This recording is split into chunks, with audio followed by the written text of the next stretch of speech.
వందనగిరి రాజ్యాన్ని ప్రవీణుడు అనే రాజు పరిపాలిస్తూ ఉండేవాడు. రాజు మంచివాడే, కానీ కోపం ఎక్కువ.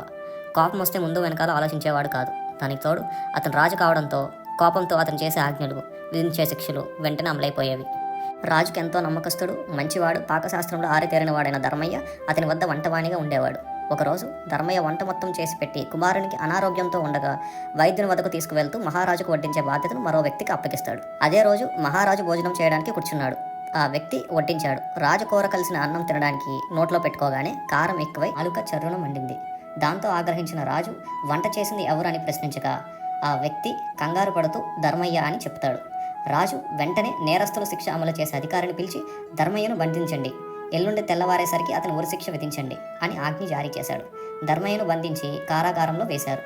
మరుసటి రోజు ప్రవీణుడు కొలువు తీరి ఉండగా తను ఒకసారి రాజును కలుసుకోవాలని ధర్మయ్య భటులను అడుగుతాడు. రాజు అంగీకరించడంతో భటులు అతన్ని కొలువు తీసుకుని వచ్చారు.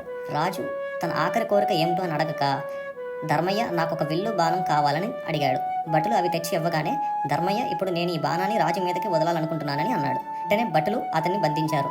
అప్పుడు ధర్మయ్య, రాజా, వంటలో కారం ఎక్కువైనందుకే నన్ను ఉరి తీయించారనే కలంకం మీకు రాకూడదు, అందుకే ఇలా చేశాను, ఇక నన్ను ఉరి తీయండి అన్నాడు. అతని మంచితనానికి సంతోషించిన రాజు అతని శిక్ష రద్దు చేసి మళ్ళీ వంటవాణిగా నియమించుకున్నాడు.